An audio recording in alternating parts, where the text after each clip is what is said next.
पंजाब की अगर बिलखुसूस बात की जाए, पाकिस्तान तहरीक इंसाफ का गैलप सर्वे में भी ग्राफ गिरना और पंजाब में वो उन्हें वैसी कामयाबी ना मिलना जैसी हुक्मरान जमात को मिलनी चाहिए थी, इसकी बड़ी वजह क्या समझते हैं?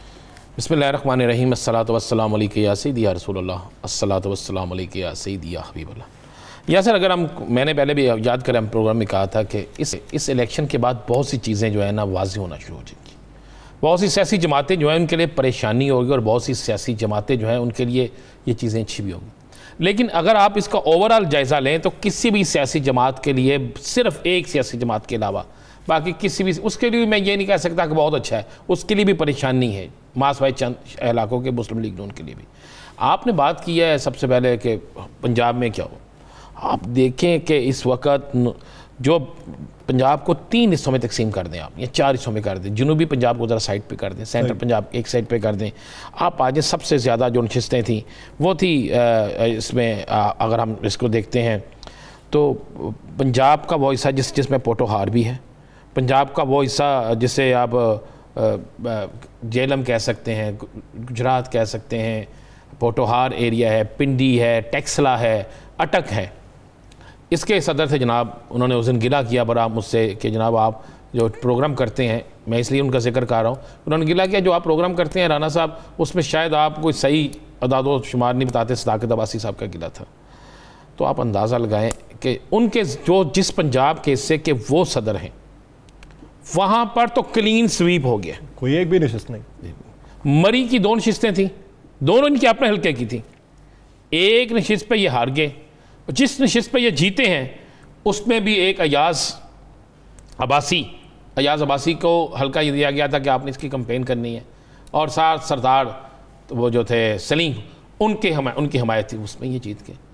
पिंडी में आप आ जाएं, एक नशिस्त जीते हैं या सर, एक जहाँ पे MNA इनके ज़्यादा, जहाँ पे MPA इनके दावे करते थे, और वहाँ पे एक नशिस्त जीते हैं। इवन इनके सेक्रेटरी जनरल क्यानी साहब है, उनका हल्के भी हार गया।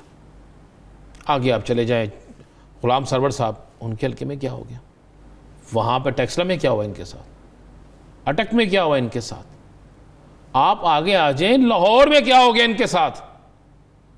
लाहौर के कंटोनमेंट बोर्ड्स में 3 सेनेटर हैं इनके, 3 सेनेटर। इनका ज्यादा मेजर वोट बैंक जो है वो कंटोनमेंट बोर्ड से इलाकों का है। उनके वहाँ पे क्या हुआ, वहाँ पे भी इलेक्शन हार गए। एक ख्वाजा सादर फीक इनको ले दे गया। वहाँ पे कंपेन कर रहे थे हुमायूं अख्तर खान साहब, वहाँ पे कंपेन कर रहे थे इजाज़ चौधरी साहब। बाकी तो तहरीक इंसाफ मुझे लग रहा था कि सर के नीचे हाथ रख के सोई हुई है।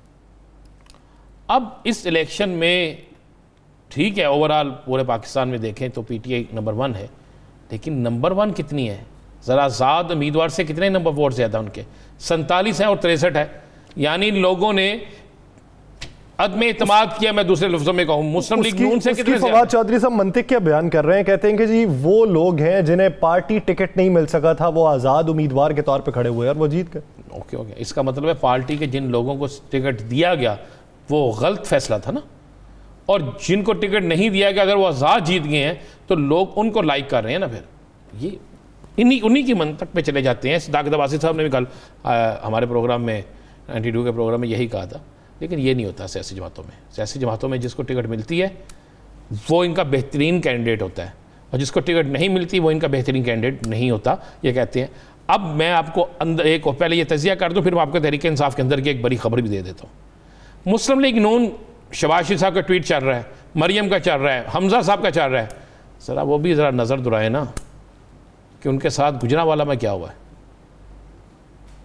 गुजरावाला में उनके साथ जो हुआ है, गुजरावाला लाहौर से बड़ा होम था उनका।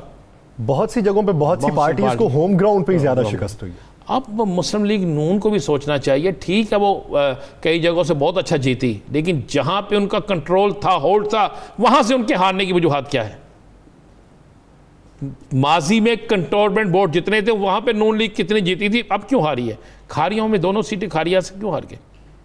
आगे आप आ जाए ना, ज़रा इसकी तरफ आ जाएं। पाकिस्तान पीपल्स पार्टी दावा कर रही थी कि जनूबी पंजाब में जी हम है, पंजाब में हम वज़ीर आला भी हम लेंगे। पीपल्स पार्टी कहाँ चले गई। ज़रा उनके वोट देखें, उनके वोटों की रेशो देखें तो आपको समझ लग जाएगी कि किस किस के लिए खतरे की घंटी है।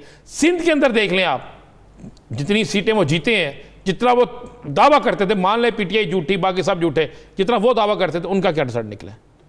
मतलब ये तीनों सियासी जमातों के लिए बड़ा खौफनाक है, ये कोई इतना अच्छा नहीं है। पीटीआई के लिए इसलिए ज़्यादा खौफनाक है कि अब आगे पीटीआई सोच रही थी बल्दियाती इलेक्शन के लिए, सोच रहे थे 2022 में इलेक्शन करा देंगे कबल अज़ वक्त, ऐसा मुझे अब होता नज़र नहीं आ रहा।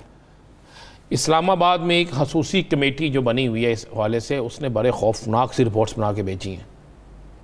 उसमें उन्होंने ये रिपोर्ट्स, मैं ये आपको मुसद्दका कह रहा हूँ, मेरी किसी से बात हुई है ज़ुम्मेदार शख्स से, उन्होंने कहा है कि जनाब ये जो इलेक्शन का रिजल्ट आया है इसमें कुछ नशिस्तें जानबूझकर ओबलाइज किया गया और कुछ तोहफे तोहाइफ की वजह से, समझ मैं बाकी नहीं लेता सही किस तरह हुआ।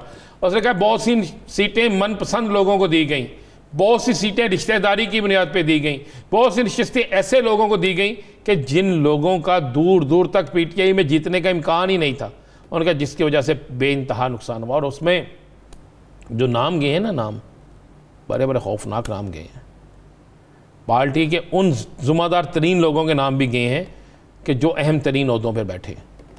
और मेरे पास इतला ये है कि आइंदा चंद दिनों में वज़ीर-ए-आज़म पाकिस्तान इस पर बड़ा सख्त एक्शन लेने जा रहे हैं और बहुत सी तब्दीलियाँ जो है ना ये पीटीआई के अंदर होने जा रही हैं। मैं आपको ये मुसद्दका इतला दे रहा हूँ, ये तब्दीलियाँ जमाती तौर पे होंगी, जमाती तौर पे भी होंगी और आइंदा आने वाले इलेक्शन में टिकट्स के हवाले से जो बोर्ड बनता है उनमें से इन लोगों का हिस्सा नहीं होगा। और मुझे तो लग रहा है कि 2 लोग तो ऐसे हैं जिनको शायद आइंदा ख़ुद भी टिकट ना मिले, ये मैं आपको बता रहा हूँ। आज वज़ीर-ए-आज़म सख्त बरम है, उसके बाद उन्होंने लोग ट्वीट तो किए हैं सब लोगों ने, लेकिन वज़ीर-ए-आज़म इस पर सख्त नाला है कि आखिरकार ये हुआ क्या। अगर कंटोनमेंट बोर्ड से पीटीआई हार गई, कंटोनमेंट बोर्ड से, जहाँ पे इनका कहना था कि बड़े पढ़े लिखे लोग हैं, वो समझते हैं कि हमारी पॉलिसियाँ बिल्कुल ठीक हैं। लाहौर की तो आपको पता है, पंजाब इसके हवाले से तो कह दिया ना कि जो लाहौर में कंपेन करने कितने लोग गए और लाहौर के अंदर तरक्याती कामों पर तवज्जो ही नहीं दी। अच्छा, ये दुरुस्त बात है। लाहौर में तो उन्होंने कसम खा ली थी कि शायद हमने कुछ करना ही नहीं, उसका रिजल्ट इन्होंने ले लिया। अब डंडा चलने लगा यासर और तलवार भी चलने लगी है पीटीआई के अंदर, और इस पे ये इलेक्शन जो था ना ये बड़ा था। और यही हाल पाकिस्तान पीपल्स पार्टी का भी। पाकिस्तान पीपल्स पार्टी की क़यादत ने, बिलावल साहब ने अभी ट्वीट किया है, मुबारकबाद का, मजबूरन होती है ना, सियासी जमातों की मजबूरियाँ होती हैं, लेकिन सुनने में आया है कि उन्होंने बड़ा इस पर सख्ती से नाला हुए हैं। उन्होंने कहा जनाब ये तो बताएं कि हम जनूबी पंजाब में तो मुकम्मल क्लीन स्वीप के दावे कर रहे थे, तो वहाँ पर क्या हुआ? लाहौर के अंदर एक उम्मीदवार के अलावा बाकी क्या है? बाकी शहरों में इनके उम्मीदवारों का हाल देख लें। यानी पंजाब में पीपल्स पार्टी का दावा 0 निकला। उसके तो मद्दे मुकाबिल केपी से जो 3 नशिस्तें मिल गई उस पर शुक्र करना चाहिए। मैं वही केपी से मिल गई जहां पर उम्मीद नहीं थी। और नून लीग के लिए तो बड़ा खौफनाक है। बलोचिस्तान में किधर गए हैं नून लीग वाले? सफाया। बिल्कुल, आप देखें बलोचिस्तान में सफाया हो गया। और बलोचिस्तान में गैलप सर्वे के मुताबिक पीटीआई का जो ग्राफ बुलंद हो रहा था उसका नतीजा निकला है। तो मुझे बताएं कि अगर वहाँ पे इसका सफाया हो गया है तो ये रिज़ल्ट जो है ना, अगर इस रिज़ल्ट के जब आइंदा कोई भी इलेक्शन जो आना है ना उसमें याद रखा जाना है कि रिज़ल्ट क्या था। पीटीआई के अंदर तो होने लगी हैं तब्दीलियाँ। पीपल्स पार्टी के कुछ लोगों को आज बड़ा सख्ती से कहा गया कि भाई किधर गया जनूबी पंजाब, किधर गए आपके लोग। अगर अच्छा ये होता ना पीटीआई के लोग सेकंड आए होते बहुत से हर हल्के में सेकंड या थर्ड, तो फिर भी होना था। आप रिजल्ट उठा के देख लें तो आपको, आप ये देख लें कि बहुत सी जगह पे काफ लीग के लोग बेहतर आ गए हैं। मरी में तो काफ लीग का उम्मीदवार जो है उसने बड़े अच्छे वोट ले लिए एक हल्के में। तो यासर मैं आपको बता दूं, ये सदाकत अब्बासी साहब से पूछा जा रहा है, इजाज़ साहब से पूछा जा रहा है, पंजाब के जो ज़िम्मेदारान हैं उनसे पूछा जा रहा है। इसी तरह सिंध के अंदर भी पूछा जा रहा है कि सिंध में भी आखिरकार कराची के जो बोर्ड थे, हैदराबाद के थे, वहाँ पर क्यों ऐसा हुआ, वहाँ पर किसने क्या किया। और मैं फिर कह रहा हूँ कि खान साहब के करीब तरीन अजीज़ हैं, उनकी बड़ी अहम तरीन ज़िम्मेदारी है, उनसे भी पूछा जा रहा है। और जो रिपोर्ट्स बन के गई है उसमें बड़े बड़े मारूफ नाम आ रहे हैं और इन मारूफ नामों से पूछा जाएगा।